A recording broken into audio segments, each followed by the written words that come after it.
Welcome to Jyothi TV. బులెటిన్ల ముందుగా headlines చూద్దాం. ఏపీలో పింఛన్ల పంపిణీ సందడి. లబ్ధిదారు ఇంటికి వెళ్లి మరీ పథకాన్ని ప్రారంభించిన చంద్రబాబు, నా పాలనలో హడావిడి ఉండదు, ప్రజలతో మమేకమే తమ ప్రభుత్వ లక్ష్యమన్న సీఎం.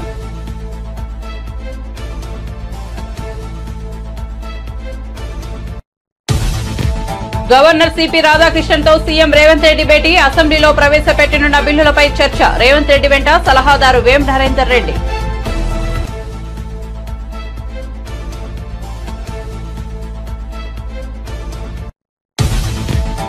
పది రోజుల్లోనే ఉస్మానియా, గాంధీ, కాకతీయ హాస్టల్స్ భవనాలకు శంకుస్థాపన. నేషనల్ డాక్టర్ డే శుభాకాంక్షలు చెప్పిన ఆరోగ్య శాఖ మంత్రి. జుడాల సమ్మె సమయంలో వారి సమస్యలు 80% పరిష్కరించామన్న మంత్రి.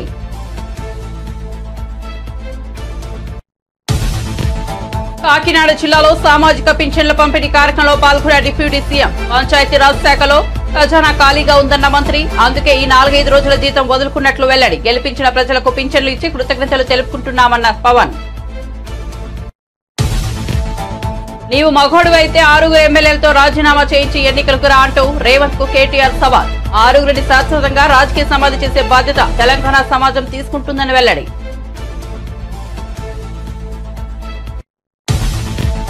మోదీ ప్రభుత్వంపై లోక్సభలో నిప్పులు చెరిగిన రాహుల్ గాంధీ. ఈడీ నుంచి 55 గంటల విచారణను ఎదుర్కొన్నారన్న రాహుల్ గాంధీ.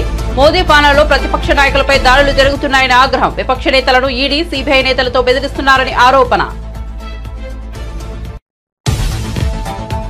రేపటి నుంచి ఏపీలోని పలు చోట్ల భారీ వర్షాలు. ద్రోణి ప్రభావంతో మంగళవారం అక్కడక్కడ తేలికపాటి నుంచి మోస్తరు వర్షాలు. బుధ, గురువారాల్లో అక్కడక్కడ మోస్తరు నుంచి భారీ వర్షాలు పడే అవకాశం.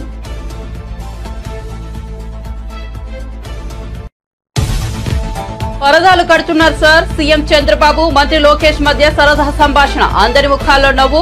పరదాల విషయంలో అధికారులు మారడానికి టైం పడుతుందేమోనన్న మంత్రి లోకేష్. పరదాలు కట్టిన వాళ్లను సస్పెండ్ చేయడం తప్ప వేరే మార్గం లేదంటూ నవ్వుతూ సమాధానమిచ్చిన సీఎం. ఇక వార్త వివరాల్లోకి వెళ్తే ఏపీలో ఎన్టీఆర్ భరోసా పింఛన్ల పంపిణీ ప్రారంభమైంది. కూటమి ప్రభుత్వం ఎన్నికల మేనిఫెస్టోలో ఇచ్చిన హామీ మేరకు 7,000 పింఛన్ మొత్తాన్ని అర్హులకు అందిస్తోంది.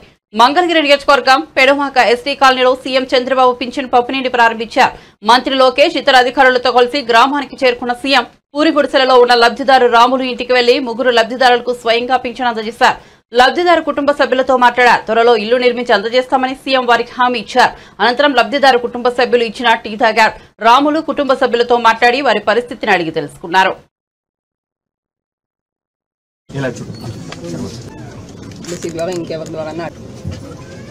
నేను ఇల్లు కట్టిమంటాను, చెప్తాను, కట్టి మీకు ఎట్లా చేయాలో చేస్తాను అన్నట్టు చేపిస్తాం. దానికంటే ముఖ్యంగా ఇప్పుడు 3కి బెనిఫిట్ వస్తుంది. ఇంట్లో నీకు రాబోయే రోజుల్లో 4,000 వస్తుంది, ఆవిడకి 5,000 వస్తుంది, మీకు ఒక 4,000 వస్తుంది. 4, 4, 8 + 5 13,000 వస్తుంది. 13,000 వచ్చినప్పుడు మీరు కొద్దిగా సంపాదించుకుంటున్నారు. వీళ్ళిద్దరిని చదివించుకొని వాళ్ళకి చదువుకు అవన్నీ ఏం చేయాలో అవన్నీ చేస్తూ ఉంటాం గవర్నమెంట్ కూడా. కానీ 10 రూపాయలు సంపాదించుకునే మార్గం ఎందుకు ఆలోచించకూడదు? మీరు మీ కష్టార్జితంతో మీరు బతుకుతున్నారు. ఒక్కసారి పిల్లల్ని బాగా చదివించారనుకో మీ జీవితాలు మారు. ఇంకా డబ్బులు సంపాదించే మార్గం ఏంటి? నేను అన్ని ఆలోచిస్తున్నా. పేదరికం లేని సమాజం అంటే ప్రతి ఒక్కరికి కూడా కనీస ఆదాయం సంపాదించే మార్గం మీకు చూపించాలనేది నా ఆలోచన. లేకపోతే మీ జీవితంలో ఇదే మరికి పుడతారు, ఇదే మరి చనిపోతారు. ఈ పిల్లలు కూడా ఇప్పుడు చదువుకుంటున్నారు. కనీసం ఏదైనంత వరకు మంచి పని చేశాం, అది శుభసూచకం. ఈ పిల్లల భవిష్యత్తు బాగుంటుంది. ఏంట్రా మీరు ఆలోచిస్తున్నారా? ఏం ఆలోచిస్తున్నారు? బాగా మంచి మహిళల మీద అత్యాచారాలు చేసే వాళ్లకు అదే చివరి రోజు అవుతుందని వార్నింగ్ ఇచ్చారు ఆంధ్రప్రదేశ్ ముఖ్యమంత్రి నారా చంద్రబాబు నాయుడు. మంగళగిరి నియోజకవర్గంలో పర్యటించిన ఆయన పెనుమాకలో ఎన్టీఆర్ భరోసా పెన్షన్ల పథకాన్ని ప్రారంభించారు. స్వయంగా లబ్ధిదారుల ఇంటికి వెళ్లి పెన్షన్ అందించారు సీఎం. ఇక ఈ సందర్భంగా గ్రామంలో ఏర్పాటు చేసిన కార్యక్రమంలో మాట్లాడుతూ వివిధ అంశాలను ప్రస్తావించారు. ఆడబిడ్డలకు రక్షణగా ఉంటాం, మహిళల మీద అత్యాచారాలు చేసే వాళ్లకు అదే చివరి రోజు అవుతుందంటూ హెచ్చరించారు. ఇప్పటి వరకు మర్యాదగా చెప్పాను, గంజాయి మత్తులో వికృత వేషాలు వేస్తే ఎవరిని వదిలిపెట్టానని సీరియస్ వార్నింగ్ ఇచ్చారు. ఇప్పుడు వాసన రాకుండా ఉండి తెలియజేస్తున్నా, నేను రాజకీయాలు మళ్లీ మాట్లాడతాను. ఈరోజు వచ్చిన పని గురించి ఒకసారి మీ అందరితోనే మాట్లాడతాను. ఈరోజు మీరందరూ చూస్తే ఇది ఒక హిస్టారికల్ ఎన్నికైతే ఈరోజు నేను వచ్చింది పెన్షన్ పండుగ. ప్రతి నెల మే నెలలో ఎండల్లో తిప్పి దిక్కుదెలిని పరిస్థితిలో ఏప్రిల్ మేలో 33 మంది చనిపోయారు. మేము ఆ రోజు పోరాడాం, అయినా కూడా వినలేదు. ఈరోజు గ్రామ సచివాలయం ఉంది, 1,20,000 మంది ఉన్నారు. 1,20,000 మందిని ఉపయోగించుకుంటే 40-50 పెన్షన్లు ఇస్తే అయిపోతాయి. ఈరోజు అందుకనే ఆ పట్టుదలతోనే గ్రామ సచివాలయ సిబ్బందితో ఒకే రోజు రాష్ట్రంలో అందరికీ పెన్షన్ ఇచ్చే కార్యక్రమానికి శ్రీకారం చుట్టాం. ఎందుకు జరగదో చూపించాలని. అదే మరి పవన్ కళ్యాణ్ గారు ఇద్దరం కూడా ఎన్నికల ముందే జట్టు కట్టామంటే దానికి కారణం ప్రభుత్వ వ్యతిరేక ఓటు ఒక్కటి కూడా చీలకూడదని ఎప్పుడైతే రెండు పార్టీలకు ఒక అవగాహనకు వచ్చామో ఆ రోజే ఎన్నికలైనాయనే అభిప్రాయంతో అందరూ వచ్చారు. ఆ తర్వాత బీజేపీతో కలిశాం. 3 పార్టీల కలయిక కూడా మీరు గుర్తుపెట్టుకోవాల్సింది, ఈ రాష్ట్ర ప్రయోజనాలు ఆశించి ఇప్పుడుండే ప్రస్తుత పరిస్థితిలో ప్రజలు గెలవాలి, రాష్ట్రం నిలదొక్కుకోవాలన్న ఆలోచనతోనే చేసి ఎక్కడ పోయినా సింపుల్ గా ఉండడం, ఇదే మరిగా రచ్చబండ మీద కూర్చోవడం, మీ సమస్యలు వినడం, పరిష్కారం చేయడం, ఇది మాకిచ్చింది ఒక బాధ్యత, అంతేగాని ఇది ఒక అధికారం కాదు. ఆ విషయం కూడా మీ అందరికీ గుర్తు చేస్తున్నాను. ఇప్పుడు సబ్జెక్టుకు వస్తే మొట్టమొదటిసారిగా పెన్షన్ ఇచ్చింది, ప్రారంభించింది నందమూరి తారక రామారావు గారు. ఆ రోజు ఆయన ఇచ్చింది 30. ఆంధ్రప్రదేశ్ డిప్యూటీ సీఎం పవన్ కళ్యాణ్ వాలంటీర్ల వ్యవస్థపై ఆసక్తికర వ్యాఖ్యలు. పిఠాపురం పర్యటనలో ఉన్న ఆయన పింఛన్లను పంపిణీ చేశారు. అనంతరం జరిగిన సభలో పింఛన్ల పంపిణీ గురించి ప్రస్తావిస్తూ వాలంటీర్ల గురించి కామెంట్స్ చేశారు. వాలంటీర్లు లేకపోతే పింఛన్ పంపిణీ ఆగలేదు కదా, గత ప్రభుత్వం వాలంటీర్లు లేకపోతే పింఛన్ల పంపిణీ ఆగిపోతుందని ఊదరగొట్టిందని విమర్శించారు. ఇప్పుడు వాలంటీర్లు లేరని పింఛన్లు ఆగలేదన్నారు. సచివాలయాల ఉద్యోగులు పింఛన్లను పంపిణీ చేస్తున్న విషయాన్ని గుర్తు చేశారు. కూటమి ప్రభుత్వం పింఛన్ కూడా పెంచి పోషిస్తోందన్నారు. అంత మ్యాచింగ్ గ్రాంట్ కూడా ఇవ్వలేని పరిస్థితుల్లో మ్యాచింగ్ గ్రాంట్ ఇవ్వలేకపోయారు, కానీ ఋషికొండలో ఇల్లు కట్టుకున్నారు. బూడిదలో పోసిన పన్నీరు బాధేస్తుంది. అంత విలాసవంతమైన భవనం, ఓకే వాళ్ళు అనుకున్నట్టుగా నేను వాళ్ళ ఆ వాదనకి నేను సరే అంటున్నాను, ఓకే మీరన్నట్టుగానే అది కూర్చోబెట్టి ఎవరైనా వీఐపీస్ వస్తే ఉండటానికి అంత అవసరం ప్రస్తుతం. నాకే క్యాంప్ ఆఫీస్ ఇస్తే నన్ను అడుగుతా ఉన్నారు, ఏం చేయమంటారు మరమ్మతులు, ఏం చేయగల అలా ఉంచండి అన్న. కొత్త ఫర్నిచర్ ఇంక కొనకండి, నేను తెచ్చుకుంటాను అవసరం అయితే. అలాగే మన సెక్రటేరియట్ నుంచి స్టాఫ్ వచ్చారు, మీకు ఈ మధ్యన అసెంబ్లీకి వచ్చారు కదా, మీకు జీతం ఈ 3-4 రోజులు కలిపి మీకు 35,000 వస్తుంది మీకు. నేను సంతకాలు పెట్టే మనస్కరించాలి. నేనేమనుకున్నాను, జీతం తీసుకొని పనిచేద్దాం అనుకుంటే యాక్చువల్గా లోపలికి వెళ్ళి పంచాయతీ నిధులను చూస్తూ ఉంటే డబ్బులు లేవు. పంచాయతీ శాఖలు ఎన్ని వేల కోట్ల అప్పులు ఉన్నాయో తెలియట్లా. ఒక్కొక్క హెడ్ తవ్వే కొద్దీ, అంటే ఒక్కొక్క దానికి ఏ హెడ్ కింద ఎంత ఖర్చు అవసరం ఉంది తవ్వే కొద్దీ అసలు అనంతంగా లోపలికి వెళ్తానే ఉంది. మాకు ఒకటే అనిపించింది, ఇవన్నీ కరెక్ట్ చేయాలి. ఇవన్నీ ఇంత అప్పుల్లో మనకి పంచాయతీరాజ్ శాఖ ఉన్నప్పుడు నాలంటూ డబ్బులు తీసుకోవటం చాలా తప్పు అనిపించింది. అందుకని వాళ్ళకి చెప్పి నేను జీతాన్ని వదిలేస్తున్నాను, నా జీతాలు ఏం వద్దు, కానీ నా దేశం కోసం, మా నేల కోసం పనిచేస్తున్నాను. ఎందుకంటే ఇది పరిస్థితుల్లో మేము ఇచ్చే పరిస్థితుల్లో ఉండాలి మనందరం. అలాగే ప్రతిసారి ప్రతి గవర్నమెంట్ ఉద్యోగులకు సంబంధించి కానీ, పోలీస్ శాఖకు సంబంధించి కానీ, వాళ్ళు టీఏలు, డిఏలు, రిక్రూట్మెంట్, ఇవన్నీ చాలా కష్టసాధ్యమైన సమస్యలు. ఇవన్నీ చెయ్యాలి, యాక్చువల్ బాధ్యత ప్రభుత్వాలకి. నేను ఈ రోజున ప్రభుత్వంలో భాగస్వామిగా చెప్తున్నాను. నేను అద్భుతాలు చేస్తాం అని చెప్పట్లే, కానీ మీకు జవాబుదారీతనం ప్రభుత్వం ఉన్నది ఉన్నట్టుగా చెప్తాం. ఈ రోజున చేయగలిగేది చేసి చూపించాం. ఈ రోజున రాగానే మొదటి సంతకం గౌరవ ముఖ్యమంత్రి శ్రీ చంద్రబాబు గారు పెట్టింది ఇది. మేము అనుకున్న స్కిల్ సెన్సెస్ నేను ముందు ఇనిషియేట్ చేశాను. ఇక్కడ వారాహి సభలో చెప్పాను, స్కిల్ డెవలప్మెంట్ జరగాలి. ఏ ఒక యువతలో ఎంత ప్రతిభ ఉందో తెలియదు మనకి. వారి ప్రతిభను వెలికి తీయాలి, వారి సమర్థతను వెలికి తీయాలి. వాటిని పెట్టుకుని అది 5 సంతకాలు అది ఒకటైంది. అలాగే ఈ రోజున మేము మాట చెప్పినప్పుడు ఒక మన పిఠాపురం నియోజకవర్గానికి సంబంధించే మొత్తం పెన్షన్స్ అందుకునే లబ్ధిదారులు 40,765 మంది. దీనికి సంబంధించిన డబ్బు రూపంలో మొత్తం 27,34,00,000.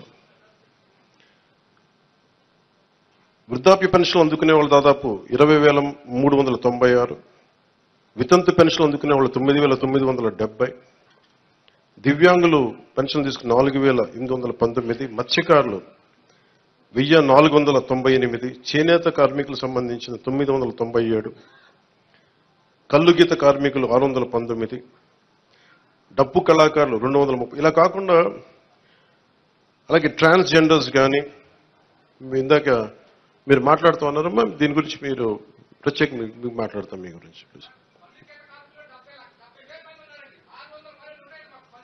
కరెక్టే, ఇవన్నీ మీరు ఒక్కరోజు వినండి మీరు ఆవేశపడకండి, కూర్చోండి, వినండి దయచేసి. రాజ్భవన్ లో గవర్నర్ రాధాకృష్ణన్తో ముఖ్యమంత్రి రేవంత్ రెడ్డి భేటీ అయ్యారు. కేబినెట్ విస్తరణ, బిల్లులు, పెండింగ్ ఎమ్మెల్సీల నియామకంపై గవర్నర్ తో సీఎం రేవంత్ చర్చించారు. జూలై 3వ వారంలో అసెంబ్లీ సమావేశాలపై చర్చించినట్టు తెలిసింది.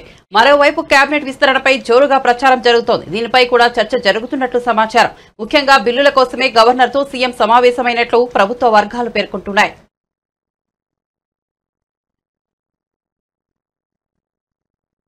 నేషనల్ డాక్టర్స్ డే సందర్భంగా రాష్ట్ర వైద్య ఆరోగ్య శాఖ మంత్రి దామోదర రాజనరసింహ శుభాకాంక్షలు తెలిపారు. బీసీ రాయ్ చరిత్ర చాలా మందికి తెలియదని ఆయన బెంగాల్లోలో సీఎం అని వెల్లడించారు.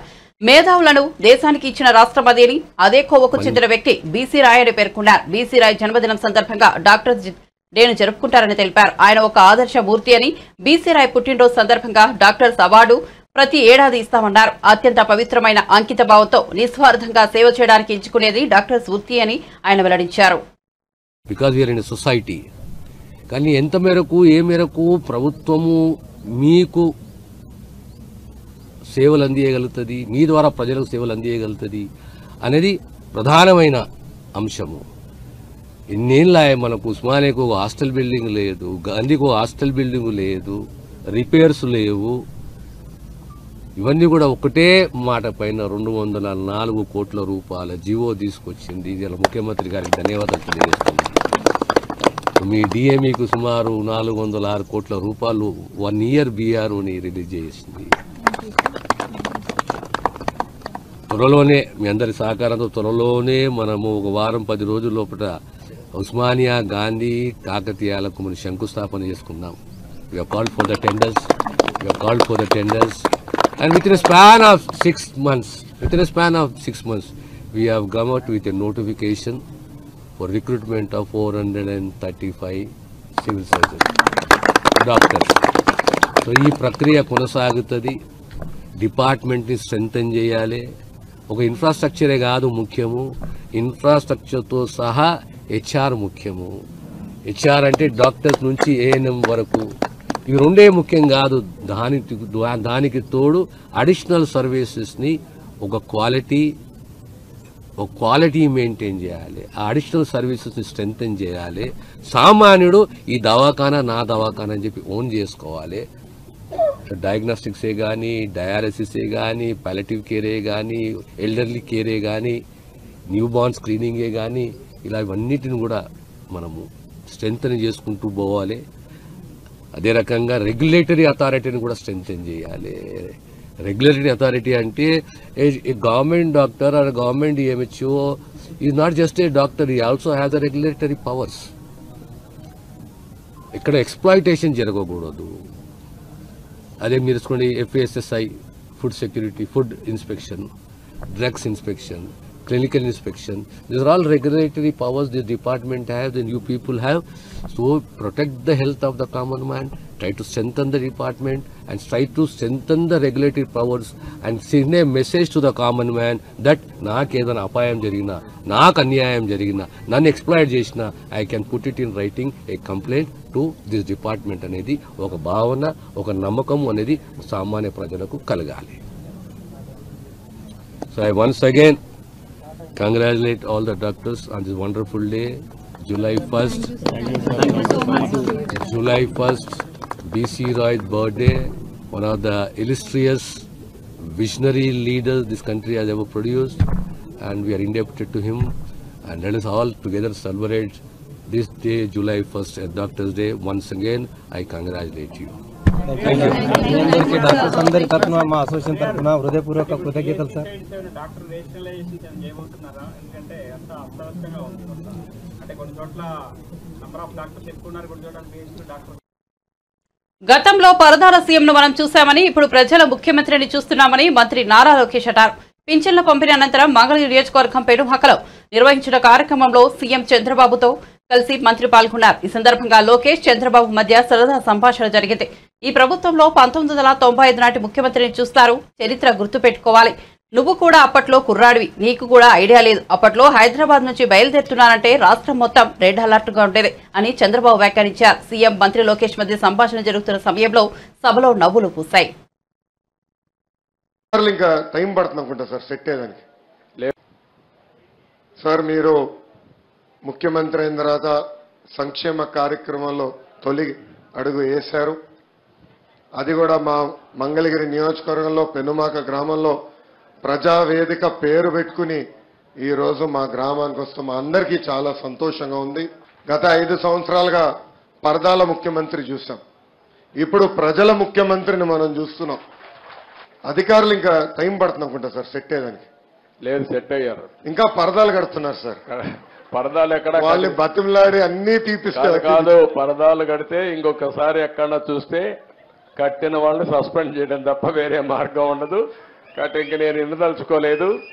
ఎవరైనా సరే సింపుల్ గా పాత రోజులు మర్చిపోయి కొత్త రోజులు జ్ఞాపకం చేసుకుని ముందుకు పోవాల్సిందిగా అందరినీ కోరుతున్నా. ఎక్కడా జరగకూడదు. ఎవరైనా కంప్లైంట్ చేస్తే మాత్రం పనిష్మెంట్ తప్పదు. మీకు బీ క్లియర్. అంటే 5 సంవత్సరాలు అలవాటు కదా సార్, కొంచెం టైం పడుతుంది సార్. మీకు కూడా అందరికి అలవాటు కావాలి, వాళ్ళకే కాదు. కొత్త శకానికి, కొత్త కల్చర్కి అందరూ అలవాటు కావాల్సిందే. ఇంకా టైం ఉండదు. ఏది కూడా రివర్స్ గేర్ నుంచి రివర్స్ పోయే బండిని పాజిటివ్గా నడిపిస్తున్నాం. ఇంకా స్పీడ్ పెంచడం తప్ప ఎనిక్కిపోయే సమస్య ఎవరికి ఉండకూడదు, ఆలోచన రాకూడదు. లేకపోతే ఒక షార్ట్ ట్రీట్మెంట్ ఇస్తే అందరూ సెట్ అయిపోతారు, ఇన్క్లూడింగ్ ఎవరైనా సరే. నేను సిద్ధంగా ఉన్నా షార్ట్ ట్రీట్మెంట్ ఇవ్వడానికి. పాపం ఇంకా కొంచెం ఇది ఉంది కాబట్టి స్లోగా పోతున్నా. ఇప్పుడు స్పీడ్ పెంచాలి ఇంకా, అంతే. నేను అందుకే చెప్పా 95 ముఖ్యమంత్రిని చూస్తారని. 4.0 95 అది గుర్తుపెట్టుకోవాలి. 95లో ఒకసారి మీరు చరిత్ర గుర్తుపెట్టుకోవాలి. అప్పుడు నువ్వు కూడా కుర్రాడివి, నీకు కూడా ఐడియా లేదు. అప్పుడు నా చరిత్ర గుర్తుపెట్టుకుంటే హైదరాబాద్లో బయలుదేరుతున్నానంటే రాష్ట్రం మొత్తం రెడ్ అలర్ట్ ఉండేది. అంత భయంకరంగా చేయను కానీ తప్పు చేస్తే మాత్రం ఎవరిని వదిలిపెట్టను. ఉంటే మా మైండ్ అంతా మార్చుకోవాలి. అందుకే 95 అన్నా నేను. 95 CBN 1.0 నాట్ 4. అది రిపిటేషన్ వస్తుంది ఇప్పుడు ఇక్కడ. పార్టీ ఫిరాయింపులకు పాల్పడుతున్న అధికార కాంగ్రెస్ పార్టీపై బీఆర్ఎస్ వర్కింగ్ ప్రెసిడెంట్ కేటీఆర్ నిప్పులు చెరిగారు. నువ్వు మొగోడివైతే ఆ 6 ఎమ్మెల్యేలతో రాజీనామా చేయించి ఎన్నికలకు రా, ఓట్లతోని కొట్టి 6 శాశ్వతంగా రాజకీయ సమాధి చేసే బాధ్యత తెలంగాణ సమాజం తీసుకుంటుందని కేటీఆర్ చెప్పారు. జగిత్యాల జిల్లా కేంద్రంలో నిర్వహించిన జిల్లా బీఆర్ఎస్ పార్టీ సమావేశంలో కేటీఆర్ పాల్గొని ప్రసంగించారు. రేవంత్ రెడ్డి ఏమన్నాడు? రేవంత్ రెడ్డి ఆనాడు కాంగ్రెస్ ఎమ్మెల్యేలు చేరుతున్నప్పుడు ఏం మాటలు మాట్లాడిండో ఒక్కసారి మీరు వినాలని చెప్పి ఈ టీవీ పెట్టిపించినాం. ఒక్కసారి వినండి, అది ప్లే చేయమని చెప్పి మా తమ్ముని కోరుతా ఉన్నా. ఈ వేదిక మీద నుంచి చెప్తున్నా, కాంగ్రెస్ పార్టీలో టికెట్లు పొంది గెలిచిన వాళ్ళు పార్టీ ఫిరాయిస్తే మా కార్యకర్తలకు విజ్ఞప్తి చేస్తున్నా, రాళ్లతో కొట్టి చంపండి, గ్రామ బహిష్కరణ చేయండి. మీ చెమట మీ రక్తాన్ని దారపోసి భుజాల మీద మోసి మీరు గెలిపించి శాసనసభకు పంపిస్తే ఈ సన్నాసులు ప్రలోభాలకు లొంగిపోయి పార్టీలు ఫిరాయిస్తున్నారు. నేను కాంగ్రెస్ పార్టీ కార్యకర్తలకు ఒకటే విజ్ఞప్తి చేస్తున్నా, ఎవడైతే మన పార్టీ హస్తం గుర్తు మీద గెలుస్తాడో రాజీనామా చేయకుండా పార్టీ మారితే రాళ్లతో కొట్టండి, రాళ్లతో కొట్టి చంపండి. గ్రామాలలో అప్పుడప్పుడు చూస్తుంటాం, పిచ్చి కుక్కలు ఊర్లో స్వైర విహారం చేసి ప్రజల్ని తరిస్తే తరిమి రాళ్లతో కొట్టేట్లయితే చంపుతారో కాంగ్రెస్ పార్టీ బీ ఫామ్ మీద గెలిచి రాజీనామా చేయకుండా పార్టీ ఫిరాయించిన వాళ్ళను రాళ్లల్లో ఊర్లలోకి వస్తే రాళ్లతో కొట్టండి అని చెప్పి నేను కాంగ్రెస్ పార్టీ కార్యకర్తలకు విజ్ఞప్తి చేస్తున్నా. మరి ఇప్పుడు మనం ఆలోచించాలా? ఇప్పుడు రేవంత్ రెడ్డి చెప్పాలా ఎవరు పిచ్చి కుక్క, మరి ఎవలను రాళ్లతో కొట్టి చంపాలా? ఒక పార్టీ బీఫామ్ మీద గెలిచినోడు ఇంకో పార్టీలకు పోతే మీ చెమటతో మీ రక్తంతో మీరు గెలిపిస్తే గెలిచినోడు ఇంకో పార్టీలకు ఫిరాయిస్తే ముఖ్యమంత్రి రేవంత్ రెడ్డి చెప్పిండు, ఏమన్నాడు? రాళ్లతోని కొట్టి చంపమన్నాడు. నేను అంటలేను, నా మీద కేసు పెట్టగలరు, ఆయన పేపర్ వాళ్ళు ఉల్టాపుల్టా రాశారు. నేను అంటుంది ఏంటంటే రేవంత్ రెడ్డి చెప్పిండు, మరి ఇలా ఎవరిని కొట్టాలి? రాళ్లతోని రేవంత్ రెడ్డిని కొట్టన్నా? పిచ్చి కుక్కలేక ఎవరిని కొట్టాలి? లేకపోతే మీ ఎమ్మెల్యే సంజయ్ని కొట్టన్నా? ఎవరిని కొట్టాలి మరి? అందుకే అంటున్నా, ఎవరిని రాళ్లతోనో ఇంకొన్ని దాంతోనో కొట్టే అవసరం లేదు. రేవంత్ రెడ్డి నువ్వు మొగోను అయితే నీకు దమ్ముంటే తీసుకున్న 6 ఎమ్మెల్యేలతో రాజీనామా చేపి ఓట్లతోని కొట్టి ఆ 6 కూడా శాశ్వతంగా రాజకీయ సమాధి చేసే బాధ్యత తెలంగాణ సమాజం తీసుకుంటుందనే మాట నేను విజ్ఞప్తి చేస్తున్నా. రేవంత్ రెడ్డి రెగ్యులర్ గా అంటుంటాడు, మొగోనివైతే ఇది చేయి, మొగోనివైతే అది చేయి. నేను అంటున్నా, రేవంత్ రెడ్డి మొగోనివైతే ఆ 6 రాజీనామా చేపి ఎలక్షన్లకు రా, జగిత్యాల ప్రజలు సమాధానం చెప్తారనే మాట నేను విజ్ఞప్తి చేస్తా ఉన్నా. ఏపీలో ఎన్టీఆర్ భరోసా సామాజిక పెన్షన్ల పంపిణీ జోరుగా కొనసాగుతోంది. చాలా చోట్ల ప్రజాప్రతినిధులు స్వయంగా ఇంటింటికి వెళ్లి పింఛన్లు పంపిణీ చేస్తున్నారు. ఇందులో భాగంగా శ్రీ సత్యసాయి జిల్లా హిందూపురం నియోజకవర్గంలో నందమూరు బాలకృష్ణ అర్ధాంగి వసుంధరాదేవి స్వయంగా పింఛన్దారులకు పెన్షన్ అందజేశారు. చిల్లమత్తూరు లేపాక్షలలో ఇంటింటికి వెళ్లి లబ్ధిదారులకి 7,000 పింఛన్ సొమ్మును అందజేశారు.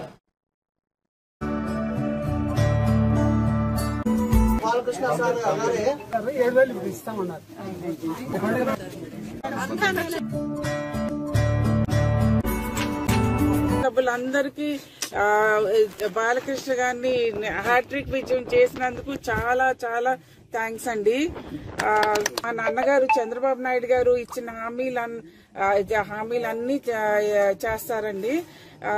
ముందుగా ఇవాళే ప్రారంభం అండి. ఇవాళ 7,000 రూపీస్ ఇవ్వటం ప్రారంభించారు. ఇలాగ అన్ని హామీలు చేస్తారండి. అలాగే బాలకృష్ణ గారు ఇచ్చిన హామీలన్నీ జూన్ 10th స్టార్ట్ చేశారండి. మీరందరూ చూసారు కదా, అన్న క్యాంటీన్ ఆ రోజే స్టార్ట్ చేశారు. అలాగే మాకు కూడా బాధ్యత ఎక్కువైందండి. మేము ఇంత విజయం ఇచ్చినందుకు మేము ప్రామిస్ చేసినవి అన్ని చేయాలండి. అందుకనే ఆ రోజు అన్న క్యాంటీన్ స్టార్ట్ చేశారు. నెమ్మదిగా ఇక్కడ చేయవలసినవి అన్ని చేస్తారండి, ఆయన ప్రామిస్ చేసినవి అన్ని.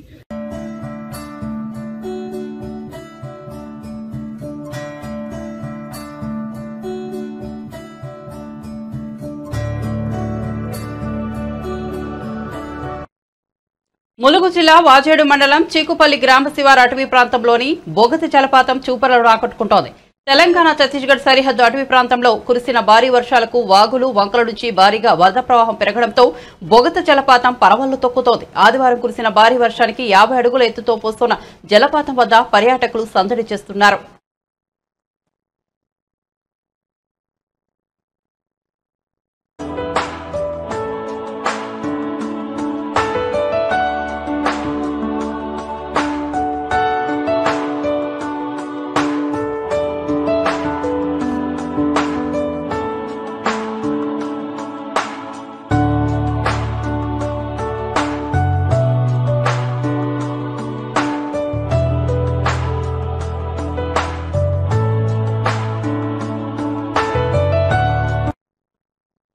మాది మాటల ప్రభుత్వం కాదు, చేతుల ప్రభుత్వం అన్నారు ఆంధ్రప్రదేశ్ రాష్ట్ర ఆర్థిక శాఖ మంత్రి పయ్యావుల కేశవ్.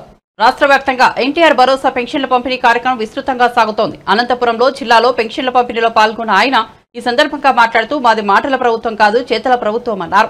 ప్రజల మనసుల్లో నిలిచేలా తమ ప్రభుత్వం పనిచేస్తోందని ప్రకటించారు. ఎన్నికల్లో ఇచ్చిన హామీ మేరకు పెన్షన్ 3,000 నుంచి 4,000కు పెంచాం. ఎన్నికల సమయం నుంచి అమలు చేస్తామన్న మాట ప్రకారం ఆ 3 నెలల బకాయి ఈ నెల పెన్షన్ కలుపుకుని మొత్తం ఒకేసారి 7,000 పెన్షన్ పంపిణీ చేస్తున్నామని వెల్లడించారు. వృద్ధులకి పెన్షన్లు పంపిణీ చేసేటువంటి కార్యక్రమానికి రాష్ట్ర ముఖ్యమంత్రి గారు స్వయంగా ఈరోజు ఉదయాన్నే 6 గంటలకు చేపట్టారు. దాంట్లో భాగంగానే వాడలా కూడా తెలుగుదేశం పార్టీ నాయకులు, అధికార యంత్రాంగం, ప్రతి ఒక్కరూ కూడా సమాజ హితం కోరేటువంటి ప్రతి ఒక్కరూ కూడా ఈ కార్యక్రమంలో పాలు పంచుకుంటూ చూస్తూ ఉంటే పండుగ లాంటి వాతావరణంలో సాగుతుంది. ఈ రోజున 3,000 ఉన్నటువంటి పెన్షన్ ని 4,000 చేయడం, 3 నెలల బకాయి కలిపి మొత్తం 7,000 రూపాయలు ఇవ్వడం జరుగుతుంది. రాష్ట్రం విడిపోయిన తర్వాత జరిగిన నష్టం కన్నా గత 5 ఏళ్లలో జరిగినటువంటి నష్టం, ఆర్థిక అరాచకం చాలా ఎక్కువ. అటువంటి పరిస్థితుల్లో అధికారంలోకి వచ్చినటువంటి చంద్రబాబు నాయుడు గారు ఏ పరిస్థితుల్లో ఉంది అని ప్రధానమైనటువంటి ఆర్థిక రంగాన్ని అంచనా వేసేటువంటి ప్రయత్నం జరుగుతుంది. ఇంకా కూడా కొనసాగుతూనే ఉంది. ఎక్కడున్నాం, ఈ రాష్ట్రానికి ఉన్నటువంటి ఆర్థిక భారం ఎంత, అప్పులెంత, దారి మళ్లిన ధనం ఎంత అనేటువంటి లెక్కలు తేలకముందే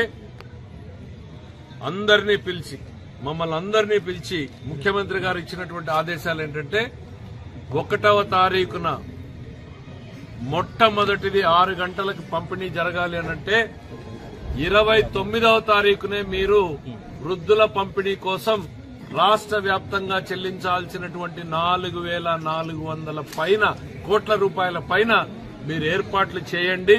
29వ తారీఖు ఉదయాన్నే బ్యాంకులకు వెళ్లాలి. 29వ తారీఖు మధ్యాహ్నంకి డ్రా అయిపోవాలి. అక్కడి నుంచి 30వ తారీఖున మండల వార్డు వారీగా వాళ్ళు పంపిణీ చేసుకోవాలి. 1వ తారీఖు ఉదయాన్నే పంపిణీ కావాలి. 1వ తారీఖు సాయంత్రానికి 100% లోక్సభలో రాష్ట్రపతి ప్రసంగంపై చర్చ జరుగుతోంది. ఈ సందర్భంగా ప్రతిపక్ష నేత రాహుల్ గాంధీ రాజ్యాంగ ప్రతిని చేతిలో పెట్టుకుని ప్రసంగాన్ని ప్రారంభించారు. మోదీ ప్రభుత్వంపై తీవ్రస్థాయిలో విరుచుకుపడ్డారు. ఆర్ఎస్ఎస్, బీజేపీ నేతలు హిందువులుగా చెప్పుకుంటూ హింసకు పాల్పడుతున్నారని ఆరోపించారు. దీంతో పార్లమెంట్లో ఒక్కసారిగా గందరగోళం నెలకొంది. ప్రధాని మోదీ, హోంశాఖ మంత్రి అమిత్ షా రాహుల్ వ్యాఖ్యలను తీవ్రంగా విమర్శించారు. క్షమాపణలు చెప్పాలని డిమాండ్ చేశారు. इसकी हमने रक्षा की है. देश ने मिलकर संविधान की रक्षा की है और अच्छा लग रहा है अब कि हर 2-3 मिनट बीजेपी के लोग संविधान संविधान संविधान संविधान कह रहे हैं.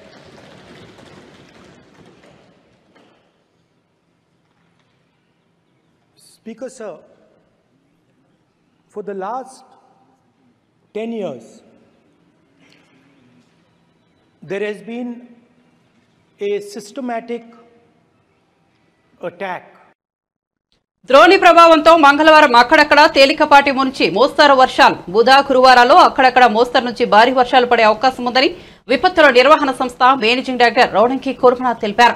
లోతట్టు ప్రాంత ప్రజలు అప్రమత్తంగా ఉండాలని సూచించారు. జూన్ నెలలో రాష్ట్ర వ్యాప్తంగా సగటు సాధారణ వర్షపాతం 99.4 మిల్లీమీటర్లుండగా 162.3 మిల్లీమీటర్ల అత్యధిక వర్షపాతం కురిసిందన్నారు. 19 జిల్లాల్లో అత్యధికంగా, 5 జిల్లాల్లో అధికం, 2 జిల్లాల్లో సాధారణ వర్షపాతం నమోదైనట్లు వెల్లడించారు. ఉరుములతో కూడిన వర్షం పడేటప్పుడు ప్రజలు అప్రమత్తంగా ఉండాలన్నారు. వర్షాలతో పాటు పిడుగులు పడే అవకాశం ఉన్నందున పొలాల్లో పనిచేసే రైతులు, వ్యాపార కూలీలు, వ్యవసాయ కూలీలు, పశుగొర్రెల కాపరులు చెట్లు కింద, పోల్స్, టవర్స్ కింద బహిరంగ ప్రదేశాల్లో ఉండరాదని సూచించారు. రానున్న 4 రోజులు వాతావరణం కింది విధంగా ఉండనున్నట్లు విపత్తుల నిర్వహణ సంస్థ ఎండీ రోడంకి కుర్మనాథ్ వివరించారు. బులెటిన్ ముగించే ముందు హెడ్లైన్స్ మరోసారి చూద్దాం. ఏపీలో పింఛన్ల పంపిణీ సందడి, లబ్ధిదారు ఇంటికి వెళ్లి మరీ పథకాన్ని ప్రారంభించిన చంద్రబాబు, నా పాలనలో హడావిడి ఉండదు, ప్రజలతో మమేకమే తమ ప్రభుత్వ లక్ష్యమన్న సీఎం.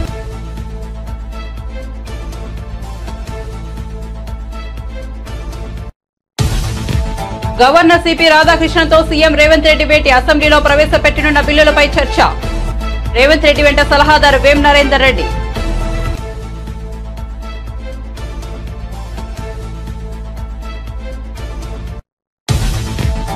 పది రోజుల్లోనే ఉస్మానియా, గాంధీ, కాకతీయ హాస్టల్స్ భవనాలకు శంకుస్థాపన. నేషనల్ డాక్టర్స్ డే శుభాకాంక్షలు చెప్పిన ఆరోగ్య శాఖ మంత్రి. రుణాల సమయంలో వారి సమస్యలు 80% పరిష్కరించామన్న మంత్రి.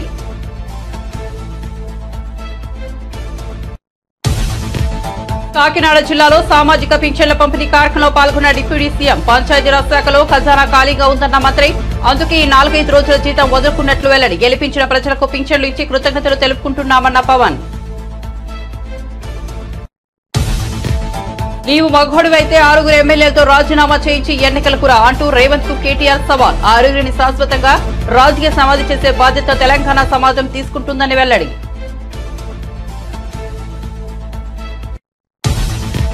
మోదీ ప్రభుత్వంపై లోక్సభలో నిప్పులు చెరిగిన రాహుల్ గాంధీ. ఈడీ నుంచి 55 గంటల విచారణను ఎదుర్కొన్నారన్న రాహుల్ గాంధీ. మోదీ పాలనలో ప్రతిపక్ష నాయకులపై దాడులు జరుగుతున్నాయని ఆగ్రహం. విపక్ష నేతలను ఈడీ, సీబీఐ నేతలతో బెదిరిస్తున్నారని ఆరోపణ. రేపటి నుంచి ఏపీలోని పలు చోట్ల భారీ వర్షాలు. ద్రోణి ప్రభావంతో మంగళవారం అక్కడక్కడ తేలికపాటి నుంచి మోస్తరు వర్షాలు. బుధ, గురువారాల్లో అక్కడక్కడ మోస్తరు నుంచి భారీ వర్షాలు పడే అవకాశం.